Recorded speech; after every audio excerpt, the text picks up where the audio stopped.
Los Miserables, quinta parte, Jean Valjean, libro segundo, El intestino de Leviatán. Capítulo 1. Historia de la cloaca. París arroja anualmente 25 millones al agua. Y no hablamos en estilo metafórico. ¿Cómo y de qué manera? Día y noche. ¿Con qué objeto? Con ninguno. ¿Con qué idea? Sin pensar en ello. ¿Para qué? Para nada. ¿Por medio de qué órgano? Por medio de su intestino. ¿Y cuál es su intestino? La cloaca. París tiene debajo de sí otro París, un París de alcantarillas, con sus calles, encrucijadas, plazas, callejuelas sin salida, con sus arterias y su circulación llenas de fango. La historia de las ciudades se refleja en sus cloacas. La de París ha sido algo formidable, ha sido sepulcro, ha sido asilo.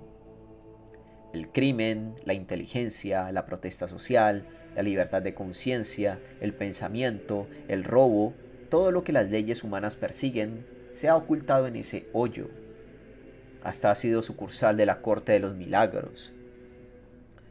Ya en la Edad Media era asunto de leyendas, como cuando se desbordaba, como si montase de repente en cólera, y dejaba en París su sabor a fango, a pestes, a ratones. Hoy es limpia, fría, correcta. No le queda nada de su primitiva ferocidad. Sin embargo, no hay que fiarse demasiado. Las miasmas la habitan aún y exhala siempre cierto olorcillo vago y sospechoso. El suelo subterráneo de París no tiene más boquetes y pasillos que el pedazo de tierra de 6 leguas de circuito donde descansa la antigua gran ciudad. Sin hablar de las catacumbas, que son una bóveda aparte. Sin hablar del confuso enverjado de las cañerías del gas. Sin contar el vasto sistema de tubos que distribuyen el agua a las fuentes públicas. Las alcantarillas por sí solas forman en las dos riberas una prodigiosa red subterránea. Un laberinto cuyo hilo es la pendiente. La construcción de la cloaca de París no ha sido una obra insignificante. Los últimos 10 siglos han trabajado en ella sin poder terminarla, como tampoco han podido terminar París. La cloaca sigue paso a paso el desarrollo de París. Capítulo 2. La cloaca y sus sorpresas. Jean Valjean se encontraba en la cloaca de París. En un abrir y cerrar de ojos había pasado de la luz a las tinieblas, del mediodía a la medianoche, del ruido al silencio, del torbellino a la quietud de la tumba y del mayor peligro a la seguridad absoluta.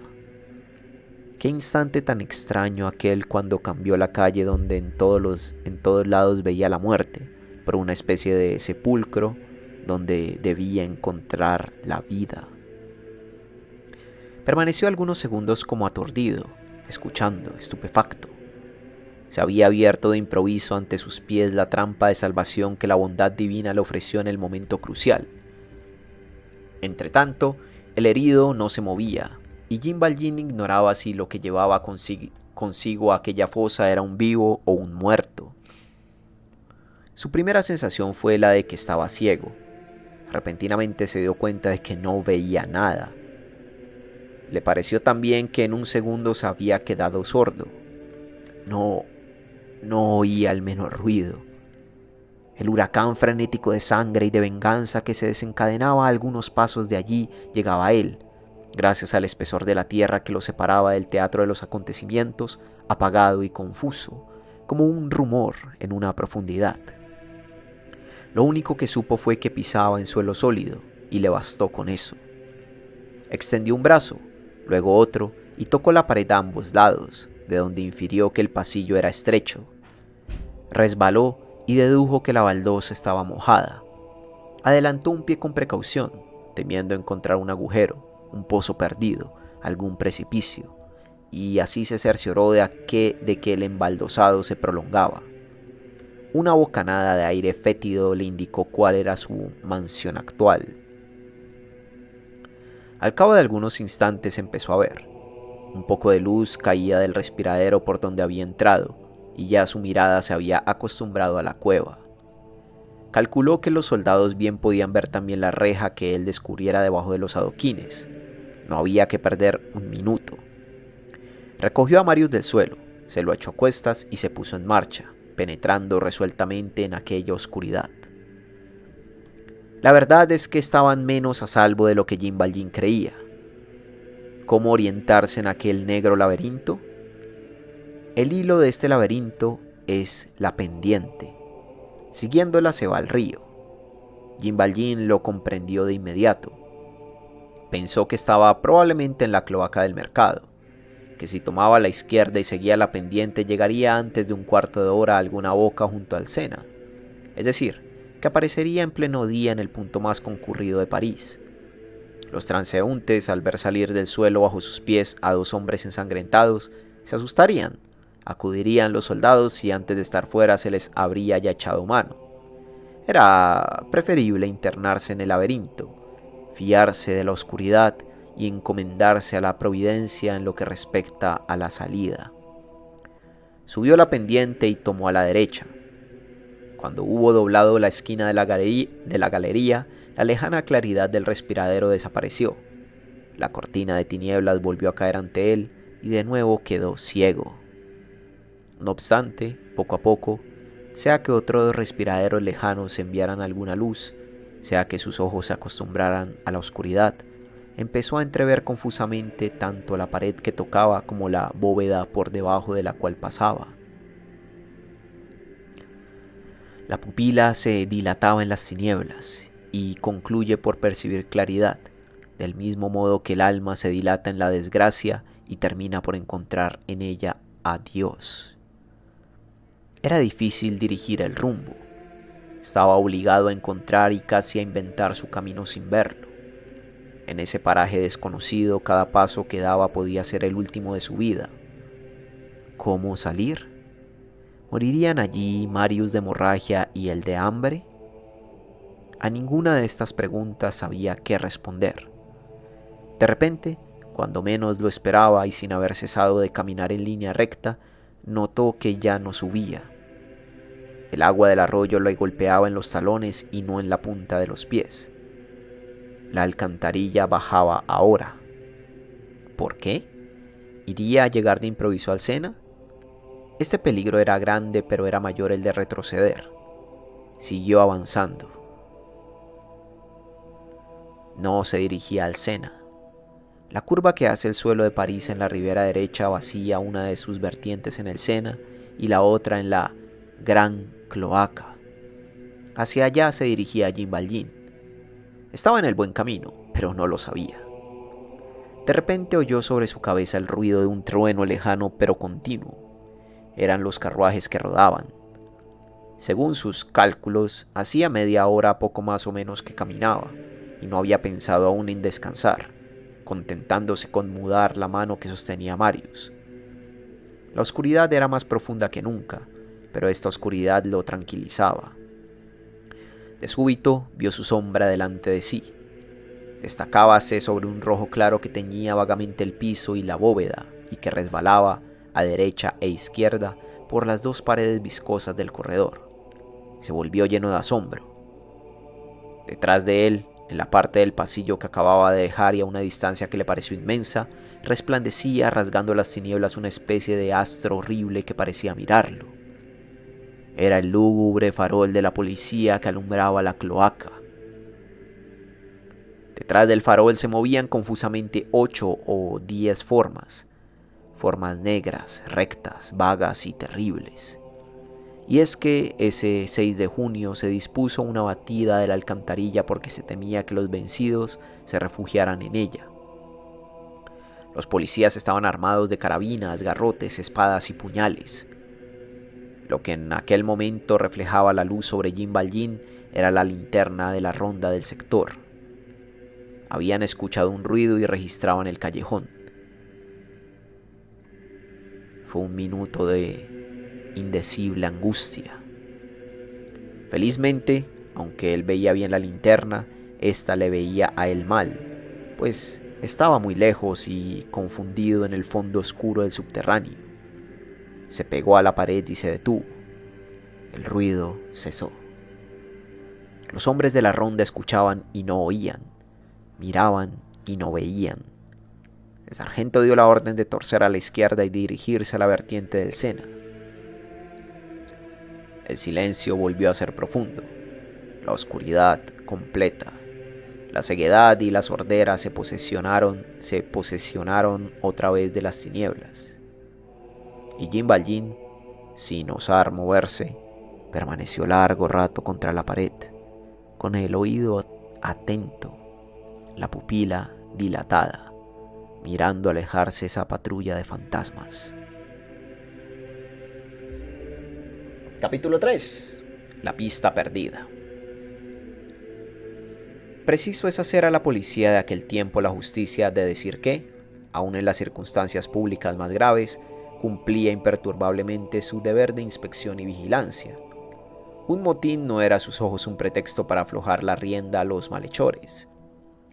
Era lo que sucedía por la tarde del 6 de junio a orillas del Sena, en la ribera izquierda, un poco más allá del puente de los Inválidos. Dos hombres separados por cierta distancia parecían observarse, evitándose mutuamente.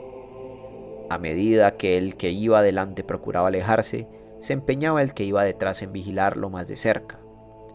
El que iba adelante era un ser de mal talante, harapiento, encorvado e inquieto, que tiritaba bajo una blusa remendada. Se sentía el más débil y evitaba al que iba detrás. En sus ojos había la sombría hostilidad de la huida y toda la amenaza del miedo. El otro era un personaje clásico y oficial, con el uniforme de la autoridad abrochado hasta el cuello. El lector conocería quizá a estos dos hombres si los viera más de cerca. ¿Qué fin se proponía el último? Probablemente suministrar al primero ropa de abrigo. Cuando un hombre vestido por el Estado persigue a otro hombre andrajoso, es con el objeto de convertirlo en hombre vestido también por el Estado. Si el de atrás permitía al otro ir adelante y no se apoderaba de él aún, era, según las apariencias, con la esperanza de verlo dirigirse a alguna cita importante con algún grupo que fuese buena presa. El hombre del uniforme, divisando un coche de alquiler que iba vacío, indicó algo al cochero. Este comprendió y, conociendo evidentemente con quién se las había, cambió de dirección y se puso a seguir desde lo alto del muelle a aquellos dos hombres. De esto no se impuso el personaje de mala traza que caminaba adelante. Era de suponer que el hombre andrajoso subiría por la rampa a fin de intentar evadirse en los campos elíseos. Pero con gran sorpresa del que le seguía, no tomó por la rampa, sino que continuó avanzando por la orilla, junto al muelle. Evidentemente su posición se iba poniendo muy crítica. ¿Qué haría, a menos que se arrojara al Sena? El hombre perseguido llegó a un montículo de escombros de una construcción y se perdió tras él. El uniformado aprovechó el momento en que ni veía ni era visto y, dejando a un lado todo disimulo, se puso a caminar con rapidez. Pronto dio la vuelta al montículo, deteniéndose enseguida asombrado. El hombre a quien perseguía no estaba allí. Eclipse total del harapiento. El fugitivo no hubiera podido arrojarse al Sena, ni escalar el muelle sin que lo viera su perseguidor. ¿Qué se había hecho? Caminó hasta el extremo de la ribera y permaneció allí un momento, pensativo, con los puños apretados y registrándolo todo con los ojos. De pronto percibió en el punto donde concluía la tierra y empezaba el agua una reja de hierro, gruesa y baja, provista de una enorme cerradura y de 3 goznes macizos. Aquella reja, especie de puerta en la parte inferior del muelle, daba al río. Por debajo pasaba un arroyo negruzco que iba a desaguar en el Sena. Al otro lado de los pesados y mohosos barrotes se distinguían una especie de corredor abovedado y oscuro. El hombre cruzó los brazos y miró la reja con el aire de una persona que se echa en cara a algo. Como no bastaba mirar, trató de empujarla, la sacudió y la reja resistió tenazmente. Era probable que acabaran de abrirla y no había duda de que la habían vuelto a cerrar, lo que probaba que la persona que la abrió no lo hizo con una ganzúa, sino con una llave. «Esto ya es el colmo. Una llave del gobierno», exclamó. Esperando ver salir al de la blusa o entrar a otros, se puso en acecho detrás del montón de escombros con la paciente rabia del perro de presa. Por su parte, el carruaje de alquiler, que seguía todos sus movimientos, se detuvo junto al parapeto. El cochero, previendo que la espera no sería corta, se bajó y ató el saco de avena al hocico de sus caballos. Capítulo 4. Con la cruz a cuestas. Jean Valjean emprendió de nuevo su marcha y ya no volvió a detenerse. Era una marcha que se hacía cada vez más difícil. Muchas veces se veía obligado a caminar encorvado, por miedo a que Marius se golpeara contra la bóveda. Iba siempre tocando la pared. Tenía hambre y sed sobre todo. Se sentía cansado y a medida que perdía vigor, aumentaba el peso de la carga. Marius, muerto quizá, pesaba como pesan los cuerpos inertes. Las ratas se deslizaban por entre sus piernas. Una se asustó hasta el punto de querer morderlo. De tanto en tanto llegaban hasta él ráfagas de aire fresco procedentes de las bocas de la cloaca que le infundían nuevo ánimo.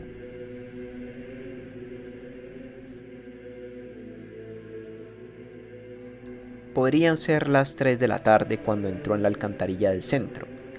Al principio le sorprendió aquel ensanche repentino.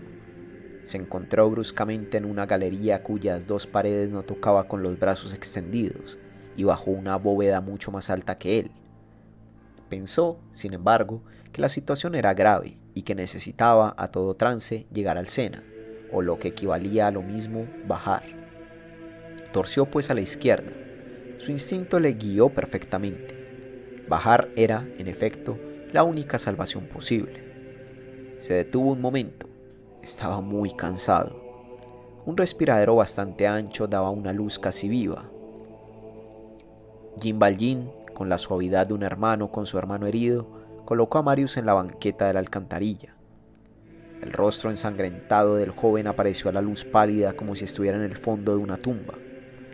Tenía los ojos cerrados, los cabellos pegados a las sienes, las manos yertas, la sangre coagulada en las comisuras de la boca.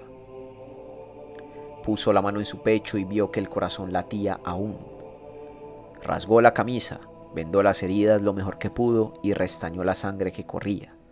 Después, inclinándose sobre Marius, que continuaba sin conocimiento y casi sin respiración, lo miró con un odio indecible.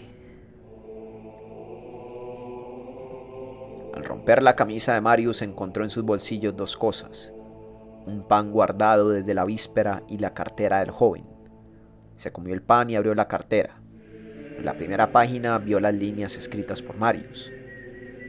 Me llamo Marius Pontmercy. Llevar mi cadáver a casa de mi abuelo, el señor Gillenormand, calle de las Hijas del Calvario, número 6, en el Marais. Jean Valjean permaneció un momento como absorto en sí mismo, repitiendo a media voz: calle de las Hijas del Calvario, número 6, señor Gillenormand. Volvió a colocar la cartera en el bolsillo de Marius. Había comido y recuperó las fuerzas. Puso otra vez al joven en sus hombros, apoyó cuidadosamente la cabeza en su hombro derecho y continuó bajando por la cloaca. De súbito se golpeó contra la pared. Había llegado a un ángulo de la alcantarilla caminando desesperado y con la cabeza baja. Alzó los ojos y en la extremidad del subterráneo delante de él, lejos, muy lejos, percibió la claridad. Esta vez no era la claridad terrible, sino la claridad buena y blanca. Era el día. Jean Valjean veía la salida. Un alma condenada que en medio de las llamas divisara de repente la salida del infierno, experimentaría lo que él experimentó. Recobró sus piernas de acero y echó a correr. A medida que se aproximaba distinguía mejor la salida. Era un arco menos alto que la bóveda, la cual por grados iba decreciendo, y menos ancho que la galería que iba estrechándose mientras la bóveda bajaba. Llegó a la salida. Allí se detuvo. Era la salida, pero no se podía salir. El arco estaba cerrado con una fuerte reja, y la reja, que al parecer giraba muy pocas veces sobre sus oxidados goznes, estaba sujeta al dintel de piedra por una gruesa cerradura llena de herrumbre que parecía un enorme ladrillo. Se veía el agujero de la llave y el macizo pestillo profundamente encajado en la chapa de hierro. Jean Valjean colocó a Marius junto a la pared, en la parte seca. Se dirigió a la reja y cogió con sus dos manos los barrotes. El sacudimiento fue frenético, pero la reja no se movió. Fue probando uno por uno los barrotes para ver si podía arrancar al menos el menos sólido y convertirlo en palanca para levantar la puerta o para romper la cerradura. Ningún barrote cedió. El obstáculo era invencible. No había manera de abrir la puerta. No quedaba más remedio que pudrirse allí. Cuanto había hecho era inútil. Después de tanto esfuerzo, el fracaso. No tenía fuerzas para rehacer el camino y pensó que todos los respiraderos debían estar igualmente cerrados. No había medio de salir de allí. Volvió la espalda a la reja y se dejó caer en el suelo cerca de Marius, que continuaba inmóvil. Hundió la cabeza entre sus rodillas. Era la última gota de amargura. ¿En qué pensaba en aquel profundo abatimiento? Ni en sí mismo, ni en Marius. Pensaba en Cosette. En medio de tal postración, una mano se apoyó en su hombro y una voz que hablaba bajo susurró: compartamos. ¿Quién le hablaba en aquel lóbrego sitio? Nada se parece más al sueño que la desesperación, y Jean Valjean creyó estar soñando. No había oído pasos. ¿Era sueño o realidad? Levantó los ojos. Un hombre estaba delante de él. Iba vestido de blusa y estaba descalzo. Llevaba los zapatos en la mano izquierda, pues sin duda se los había quitado para llegar sin ser oído. Jean Valjean no vaciló un momento. A pesar de cogerle tan de improviso, reconoció al hombre. Era Thénardier.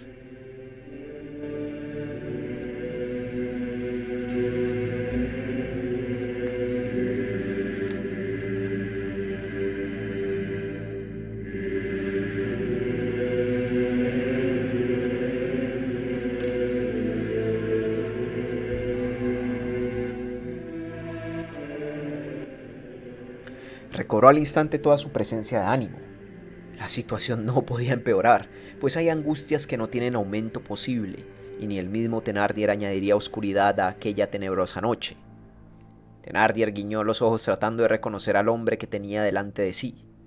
No lo consiguió, porque Jean Valjean volvía la espalda a la luz y estaba, además, tan desfigurado, tan lleno de fango y de sangre, que ni aun en pleno día lo habría reconocido.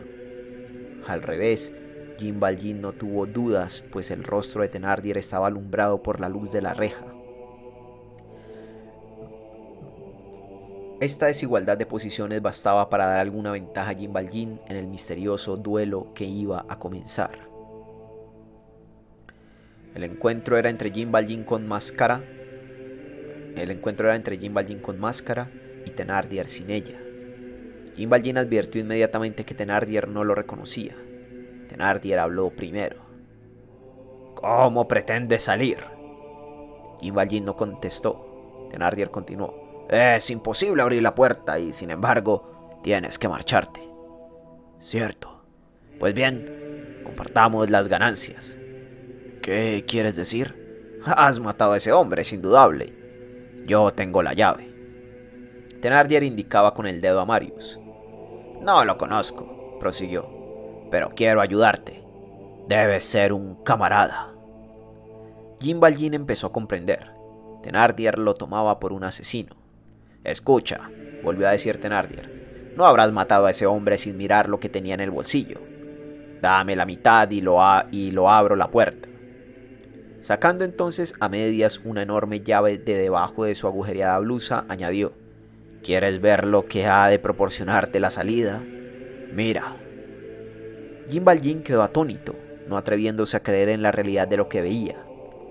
Era la providencia en formas horribles. Era el ángel bueno que surgía ante él bajo la forma de Thénardier. Este sacó de un bolsillo una cuerda y se la pasó a Jean Valjean. «Toma», dijo. «Lo doy, además la cuerda». «¿Para qué?» «También necesitas una piedra, pero afuera la hallarás. Junto a la reja las hay de sobra». «¿Y para qué necesito esa piedra?» «Imbécil, si arrojas el cadáver al río sin atarle una piedra al pescuezo, flotaría sobre el agua». Jean Valjean tomó maquinalmente la cuerda, como cualquiera habría hecho en su caso. Después de una breve pausa, Thénardier añadió: «Porque no vea lo cara ni conozca lo nombre, no lo figures que ignoro lo que eres y lo que quieres. Pero lo voy a ayudar, aunque eres un imbécil. ¿Por qué no lo arrojaste en el fango?» Jean Valjean no despegó los labios. «Bien, puede ser que actuaras cuerdamente», añadió Thénardier pensativo, «porque mañana los obreros habrían tropezado con el cadáver a hilo por hilo, hebra por hebra. Quizá llegaran hasta ti. La policía tiene talento. La cloaca es desleal y denuncia, mientras que el río es la verdadera sepultura. Al cabo de un mes se pesca al hombre con las redes en Saint Cloud. ¿Y qué importa? Está hecho un desastre. ¿Quién lo mató? París. Y ni siquiera interviene la justicia. Ha sobrado a las 1000 maravillas». Cuanto más locuaz era Thénardier, más mudo se volvía Jean Valjean. «Terminemos nuestro asunto. Partamos el botín. Has visto mi llave. Muéstramelo dinero». Thénardier tenía la mirada extraviada, feroz, amenazante, y sin embargo el tono era amistoso. Aunque sin afectar misterio, hablaba bajo. No era fácil adivinar la causa. Se encontraban solos y Jean Valjean supuso que tal vez habría más bandidos ocultos en algún rincón, no muy lejos, y que Thénardier no querría repartir el botín con ellos. «Acabemos», repitió Thénardier. «¿Cuánto tenía ese tipo en los bolsillos?» Jean Valjean metió la mano en los suyos. Tenía la costumbre de llevarlos siempre bien provistos. Esta vez, sin embargo, solo tenía unas cuantas monedas en el bolsillo del chaleco lleno de fango. Las desparramó sobre el suelo y eran un luis de oro, 2 napoleones y 5 o 6 sueldos. «Lo has matado casi por las gracias», dijo Thénardier, y se puso a registrar con toda familiaridad los bolsillos de Jean Valjean y los de Marius. Jean Valjean, preocupado principalmente en que no le diera la claridad en el rostro, lo dejaba hacer. Al examinar la ropa de Marius, Thénardier, con la destreza de un escamoteador, halló medio de arrancar, sin que Jean Valjean lo notara, un pedazo de tela y ocultarlo debajo de la blusa, calculando sin duda que podría servirle algún día para saber quiénes eran el hombre asesinado y el asesino. En cuanto al dinero, no encontró más. «Es verdad», dijo, «eso es todo». Y olvidándose de la idea de compartir, se lo guardó todo. Enseguida sacó otra vez la llave. «Ahora, amigo mío, tienes que salir. Aquí, como en la feria, se paga a la salida. Has pagado. Sal». Y se echó a reír. Que al proporcionar a un desconocido el auxilio de aquella llave y al abrirle la reja le guiase la intención pura y desinteresada de salvar a un asesino, hay más de un motivo para dudarlo. Jean Valjean, con la ayuda de Thénardier, colocó de nuevo a Marius sobre sus hombros. Thénardier se dirigió entonces a la reja con sigilo, indicando a Jean Valjean que lo siguiera. Miró hacia afuera, se puso el dedo en la boca y permaneció algunos segundos como escuchando. Satisfecho de lo que oyera, introdujo la llave en la cerradura. Entreabrió la puerta lo suficiente para que saliera Jean Valjean. Volvió a cerrar, dio 2 vueltas a la llave en la cerradura y se hundió otra vez en las tinieblas, sin hacer el menor ruido. Un segundo después, esta providencia de mala catadura se diluía en lo invisible. Jean Valjean se encontró al aire libre.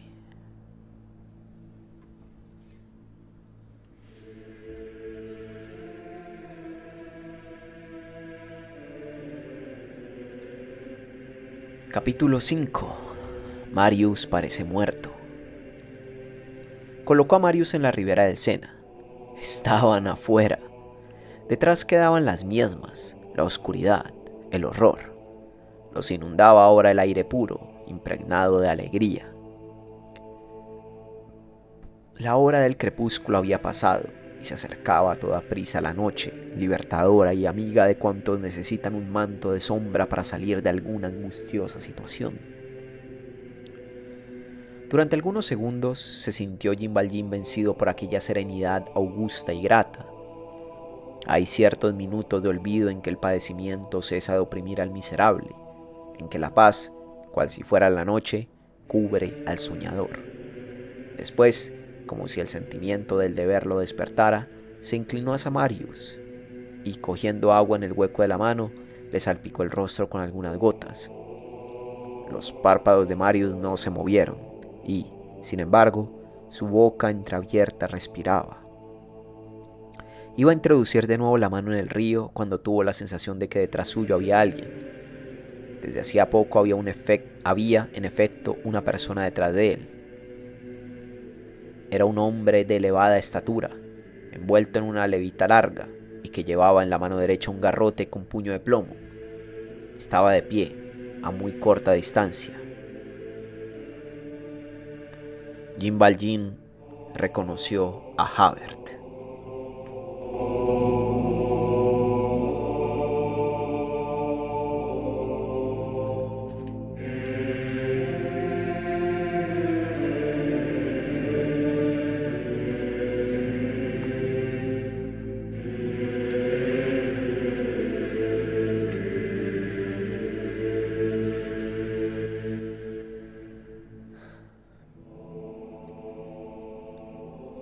Javert, después de su inesperada salida de la barricada, se dirigió a la prefectura de policía, dio cuenta de todo verbalmente al prefecto en persona y continuó luego su servicio que implicaba, según la nota que se le encontró en Corinto, una inspección de la orilla derecha del Sena, la cual hacía tiempo que despertaba la atención de la policía.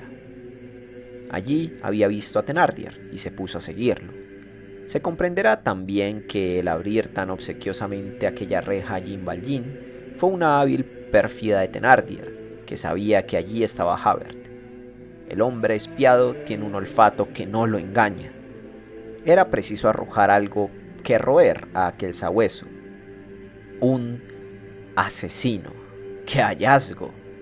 Thénardier, haciendo salir en su lugar a Jean Valjean, proporcionaba una presa a la policía, que así desistiría de perseguirlo y lo olvidaría ante un asunto de mayor importancia. Ganaba dinero y quedaba libre el camino para él.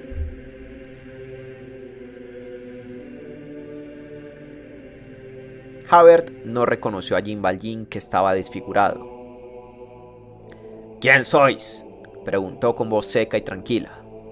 «Yo». «¿Quién?». «Jean Valjean». Javert colocó en los hombros de Jean Valjean sus dos robustas manos que se encajaron allí como si fuesen dos tornillos. Lo examinó y lo reconoció. Casi se tocaban sus rostros. La mirada de Javert era terrible. Jean Valjean permaneció inerte bajo la presión de Javert, como un león que admitiera la garra de un lince. «Inspector Javert», dijo, «estoy en vuestras manos».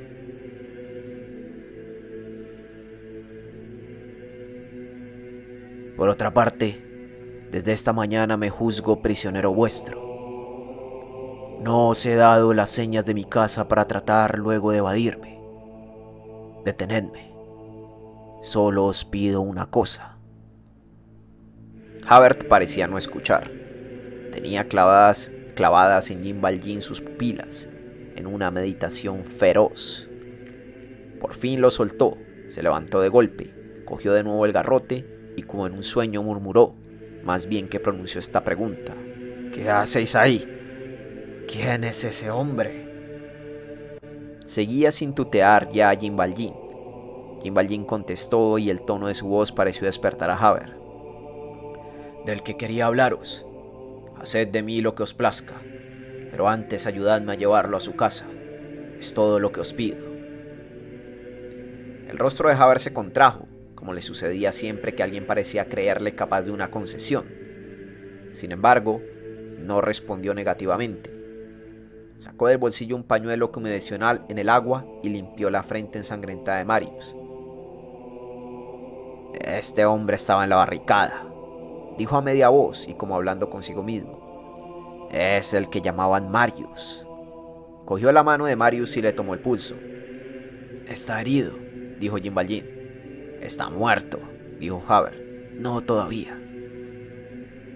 ¿Lo habéis traído aquí desde la barricada? Jean Valjean no respondió. Parecía no tener más que un solo pensamiento.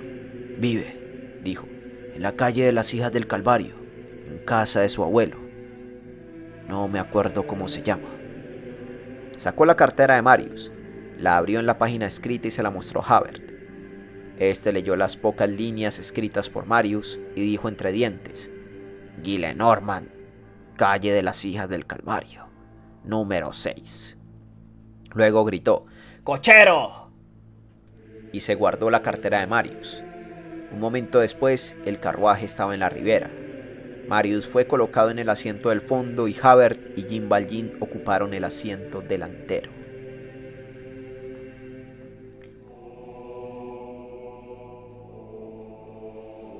Capítulo 6.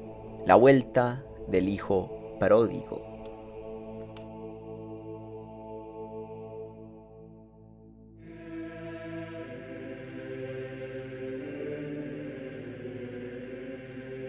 A cada vaivén del carruaje una gota de sangre caía de los cabellos de Marius. Era noche cerrada cuando llegaron al número 6 de la calle de las Hijas del Calvario. Javert fue el primero que bajó y, después de cerciorarse de que aquella era la casa que buscaba, levantó el pesado aldabón de hierro de la puerta cochera. El portero apareció bostezando, entre dormido y despierto, con una vela en la mano. ¿Vive aquí alguien que se llama Gillenormand?, preguntó Javert. Sí, aquí vive. Le traemos a su hijo. ¿Su hijo?, dijo el portero atónito. Está muerto. Fue a la barricada y ahí le tenéis. ¿A la barricada?, exclamó el portero. Se dejó matar. Id a despertar a su padre. El portero no se movía. ¡Id de una vez! El portero se limitó a despertar a Vasco. Vasco despertó a Nicolasa y Nicolasa despertó a la señorita Gillenormand. En cuanto al abuelo, lo dejaron dormir, pensando que sabría demasiado pronto la desgracia. Mientras subían a Marius al primer piso, Jean Valjean sintió que Javert le tocaba el hombro. Comprendió y salió seguido del inspector de policía. Subieron al carruaje y el cochero ocupó su asiento.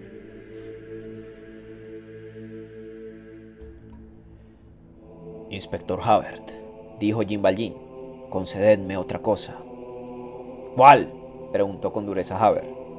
Dejad que entre un instante en mi casa. Después haréis de mí lo que os acomode.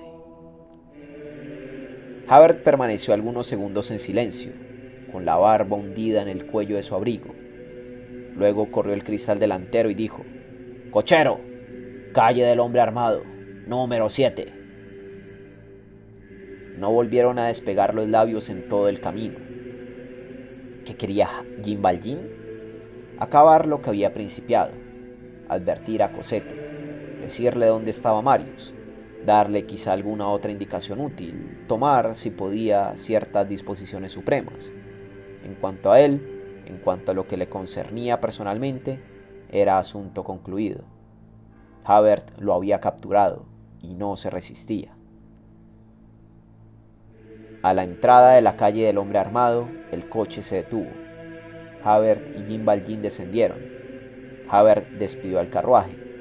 Jean Valjean supuso que la intención de Javert era conducirle a pie al cuerpo de guardia. Se internaron en la calle que, como de costumbre, se hallaba desierta.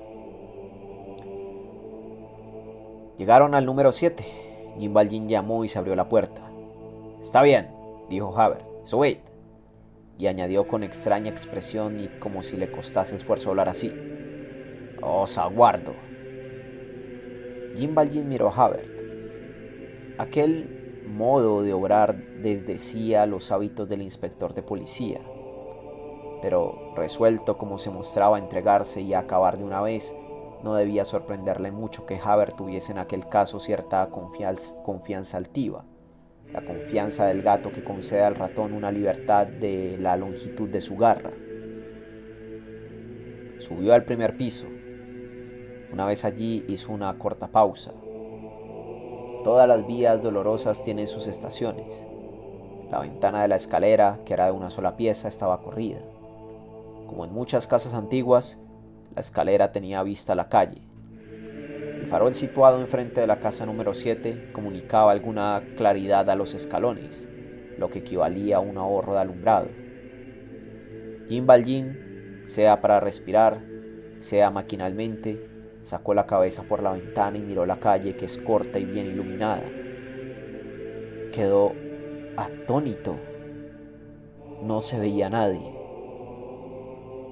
Javert se había marchado.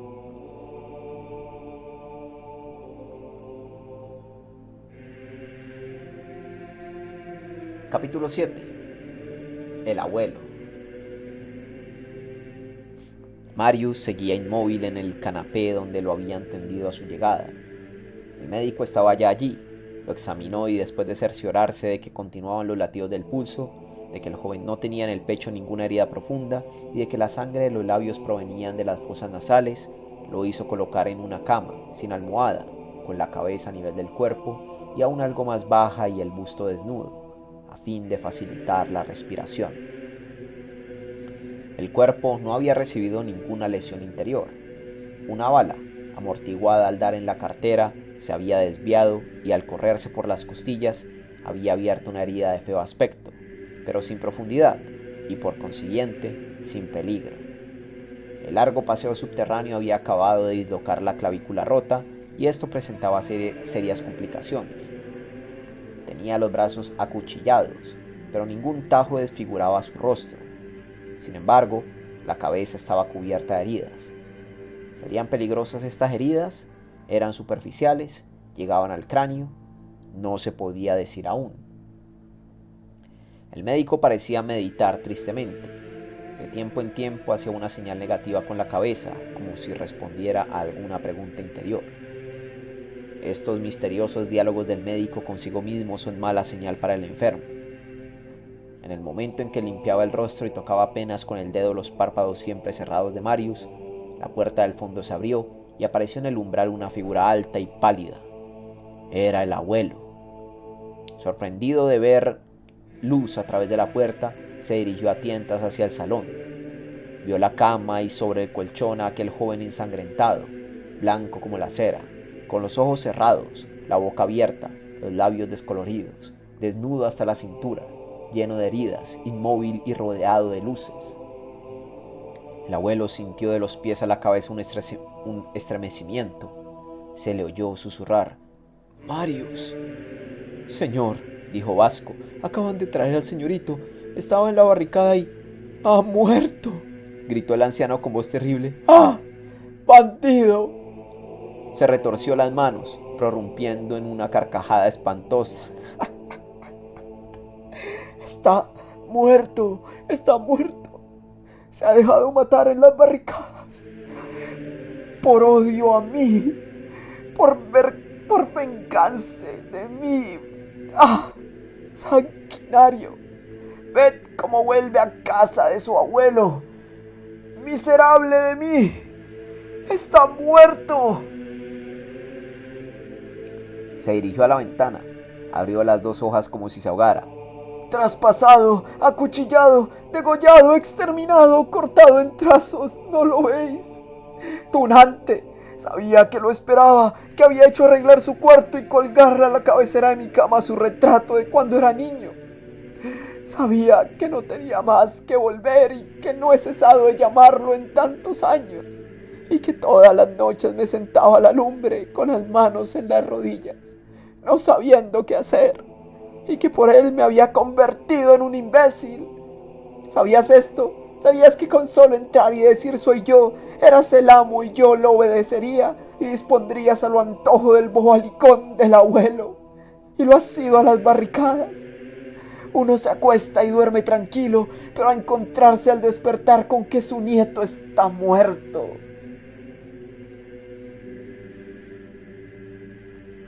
Se volvió al médico y le dijo con calma: Caballero, os doy las gracias. Estoy tranquilo. Soy un hombre. He visto morir a Luis XVI y sé sobrellevar las desgracias. Pero ved cómo le traen a uno sus hijos a casa.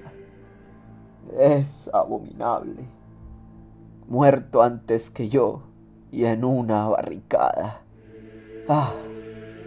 Bandido. No es posible irritarse contra un muerto. Sería una estupidez. Es un niño a quien he criado. Yo había entrado ya en años cuando él todavía era pequeñito. Jugaba en las tullerías con su carretoncito y, para que los inspectores no gruñeran, iba yo tapando con mi bastón los agujeros que le hacía en la tierra. Un día gritó: ¡Abajo Luis XVIII! Y se fue. No es culpa mía. Su madre ha muerto. Es hijo de uno de esos bandidos de Loira. Pero los niños no pueden responder de los crímenes de sus padres. Me acuerdo cuando era así de chiquitito. Qué trabajo le costaba pronunciar la D. En la dulzura del acento se le hubiera creído un pájaro. Por la mañana, cuando entraba en mi cuarto, yo solía refunfuñar, pero su presencia me producía el efecto del sol. No hay defensa contra esos mocosos. Una vez que os han cogido, ya nos vuelven a soltar. La verdad es que no había otra cosa más querida para mí que ese niño. Se acercó a Marius, que seguía lívido e inmóvil. ¡Ah! Desalmado, clubista, septembrista, criminal. Eran reconvenciones en voz baja dirigidas por un agonizante a un cadáver. En aquel momento abrió Marius lentamente los párpados y su mirada, velada aún por el asombro letárgico, se fijó en el señor Gillenormand. ¡Marius!, gritó el anciano. ¡Marius, hijo de mi alma, hijo adorado! Abres los ojos, me miras, estás vivo. Gracias. Y cayó desmayado. Fin del libro segundo.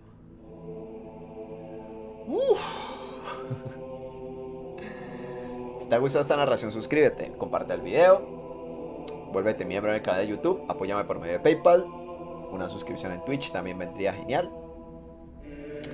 ¡Wow! Oye, Thénardier, Javert, o sea, ¿Javert qué? Claro, bueno, tiene sentido porque al fin y al cabo Jean Valjean le salvó la vida. Pero wow, fue sorpresivo, ¿no? Lo siguiente. What? Bueno, cada vez nos acercamos más al final. Y está genial. Thénardier es una gonorrea. Thénardier es increíble. Es increíble. Pero bueno, espero que hayan disfrutado esta lectura. Nos veremos en la próxima con más de Los Miserables.